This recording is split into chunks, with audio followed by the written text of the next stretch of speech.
Welcome back for more House Call. We are very fortunate today. We have Dr. William Malon here with us, and we are in his beautiful office, and we are talking about cataract surgery and all of the new advancements in cataract surgery. And I have to say, it's been great because I love hearing about the lens options and all of the different choices that you have to help patients make. So also, I know that there's a lot of things that we hear about. Tell us kind of the procedure for having your cataracts fixed or taken out, or here in your office. How does that work? Well, in our office, we do cataract surgery with eye drop anesthesia. And what that means for patients is they don't need an IV, they don't need to have sedation. And many patients are frightful when they hear about that. They say, well, I can't have surgery, I have to be asleep for that. It's actually much safer for a patient to be awake and alert for surgery. And why is that? Well, they need to be able to cooperate. And the cataract procedure itself is less than 10 minutes. So, putting someone who's 85 years old under sedation, having them go through a preoperative assessment, they have to go get labs and x-rays, and then they're having an IV inserted, they're having medication inserted. It's a huge deal. It's a big deal, Yes. and it many times takes a long time to recover from that. So patients are at risk going home of falling and being under that sedation. So they're not able to operate a motorized vehicle for 24 hours. Our patients leave here and go back to work. They go out and go for a walk. I had a patient who had his bowling league and he wanted his surgery done early so that he could get to his bowling league late in the morning because he didn't want to miss, and it was on a Wednesday. I had a doctor at the hospital who was worried he had to wait till the summer to have his surgery because he was too busy in the season. And I said, well, why is that? And he said, you can go back to work right away. So we did his cataract surgery at 8 o'clock, and at 8:15 he was already in the hospital working.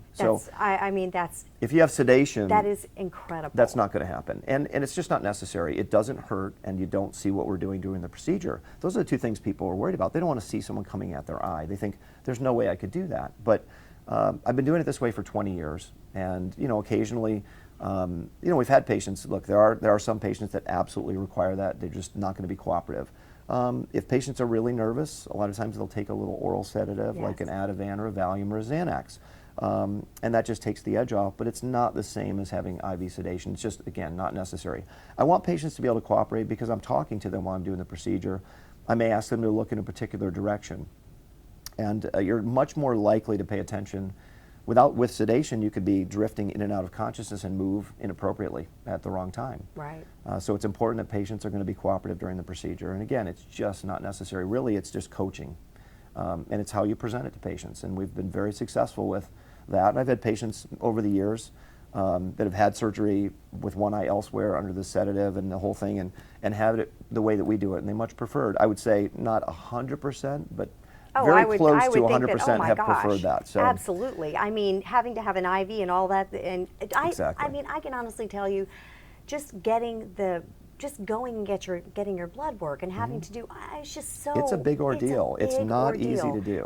And here, you walk in and you get some drops in your eyes and you're good to go. Our patients are here generally when they come in for surgery almost about an hour. You can almost set your watch to it. Yes, so I you know walk that's in, true. You get dilated, you get prepared for the surgery, and then we bring you to the operating room and do the surgery, which gets to how we do the surgery. We use ultrasound here, phacoemulsification, which is really the standard of care for cataract surgery.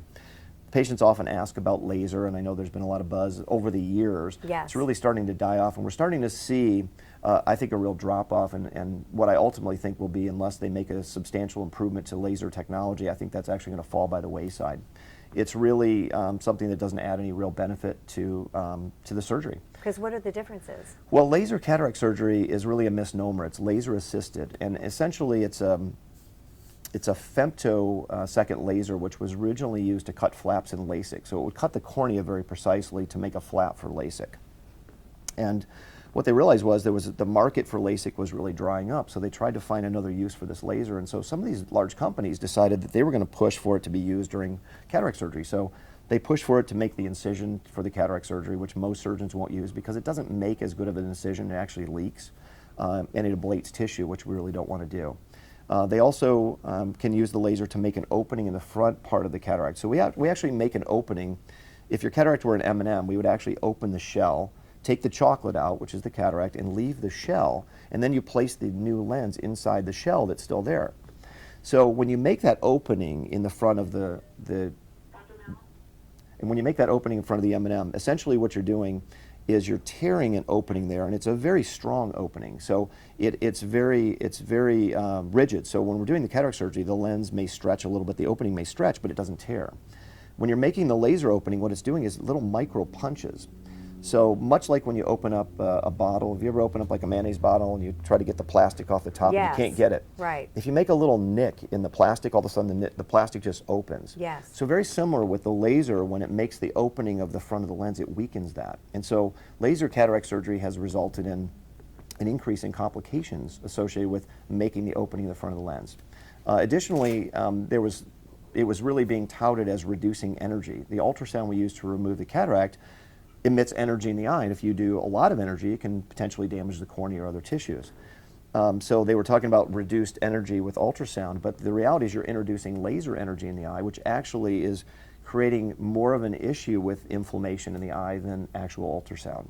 Wow. So we're seeing, and it also takes more time. It actually probably doubles the time to do the cataract surgery. So you actually have to take the patient in another room, hook them up to a laser, put a device on the eye which creates a high level of suction, and then you're doing, with some of them, doing the laser, and then you're taking the patient out of that room into the operating room and then doing the cataract surgery. So you're having more steps, essentially. It adds, well, this is the three things that I tell my patients. It adds more time, more cost, and more complications. And I said, those are three things we're really trying to avoid. Right, absolutely. Those are things. Hold that thought, because Sure. we're going to come back with more House Call.